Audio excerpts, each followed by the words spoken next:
All right, so I got a lot of requests, believe it or not, about the Vanguard Star Fund. So let's look at the Vanguard Star Fund. I literally haven't paid any attention to it since I used to work at Vanguard back in the late '90s, and back then it was the fund that would minimal amount of money could get you into Vanguard. I think back then the minimum investment was $500.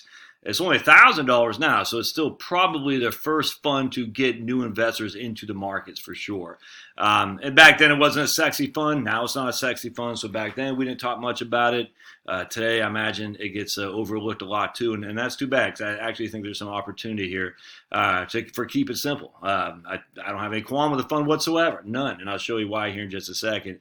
But just because a fund is boring, doesn't get written about or doesn't get talked about, don't overlook it. Boring is good, I'm telling you. So let's dive into this. And here's the Vanguard Star Fund from Vanguard.com.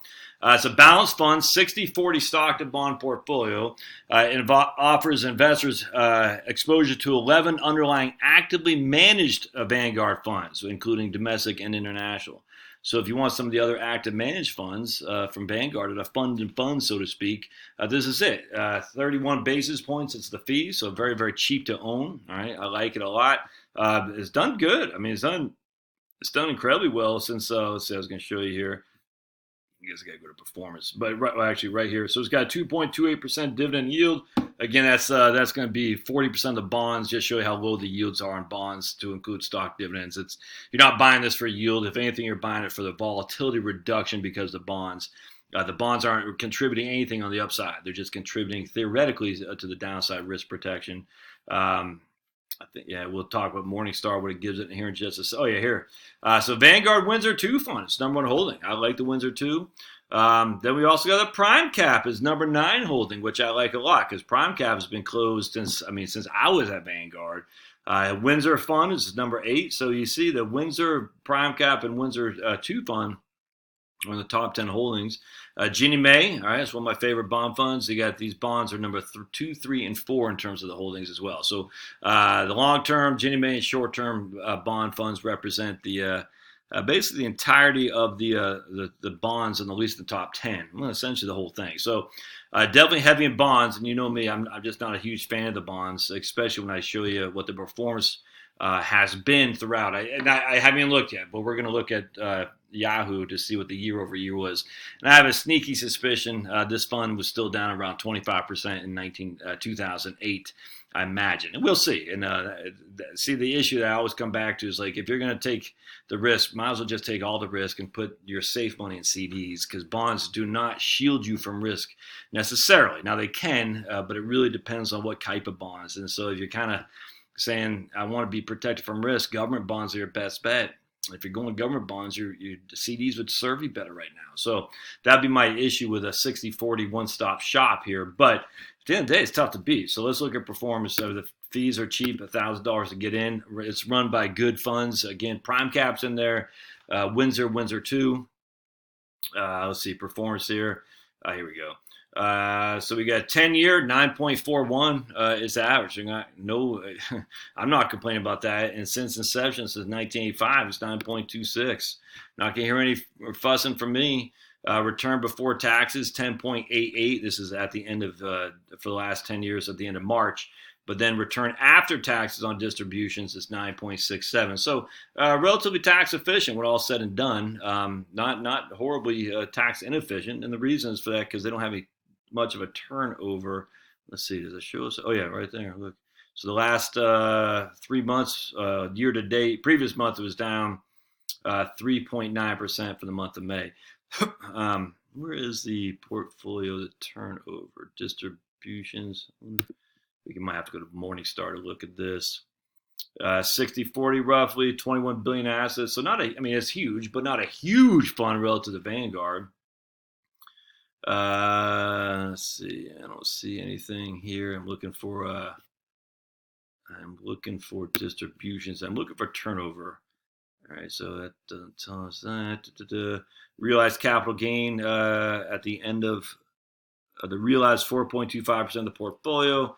Unrealized appreciation is 29.5% of the portfolio. So it has some potential tax issues, but that's not significant. It's weird it doesn't say the turnover here. Did I go to portfolio management yet? I did. All right, so let's go to Morningstar and see what the turnover is here. We're going to go to quote. Excuse me. And let's see what Morningstar rates this fund here. Bear with me just a second, my friends. 4-star rating. So I am keen on Morningstar ratings. I really am. So I'm a big proponent of Morningstar ratings because generally Morningstar they rate based on fees and how that relates to return. They go hand in hand. Oh, turnover 11%. So that means it's not a huge actively managed fund, which you're not going to get huge unrealized realized capital gains that you weren't expecting. I mean, you could, but it might not be nearly as bad as you thought with 11% turnover. So low expenses, low turnover. I like that a lot. Obviously, no loads, no commissions or anything to that to get in there. 4-star ratings by Morningstar. And percent rating of this category going back 10 years, 5 years, 20 in the top 25%, essentially top quarter. So that's good consistently. Look, 13 over 3 years, top 13% is 21 over 5, 27 over 10. So and relative to his fund category, it's in the top quartile consistently. And I like that a lot. I want to see what's doing on the year-over-year ratings here. Yeah, okay. So 27 up years, 6 down. That's what I like to see there. I like to see a whole lot more up than down, and that's where the bonds can really play a role here. So let's just see. 2018 was down 5.34. Wow, that's crazy. All right, so here comes 2009 is up 24.85. What do you predict it was down in 2008? I have yet to. I'm saying 25.3. You ready? What's your prediction? Put it in the comments what your prediction was. And then we'll come back here in just a second. So I'm saying what did I say, 25.3? 25.1! Oh, man. And was that Bob Barker is over, so I would have lost if this was Price is Right. So even though I had the 40% backstop of the bonds, you still were down 25%. Now the S&P 500 itself is down 37%. So it did give you some reprieve from that. Now, how about 2001 and 2? Let's take a look what it was in 2001 and 2. Because in 2000, the S&P was down 9. 2001, the S&P 500 was down 12. In 2002, the S&P 500 was down 22. So I'm going to predict this fund was up in 2001 and 2000 and down in 2002 by 11%. Let's see. 2000 is up 10.96. 2001 is up by 0.5%, and 2002 is down by 9.87. The reason I know that because the only thing that really got killed in the first part of this decade of the century was the growth stocks. If you're heavy into value, which is Windsor 2, and Prime Cap, you didn't get hit nearly as bad.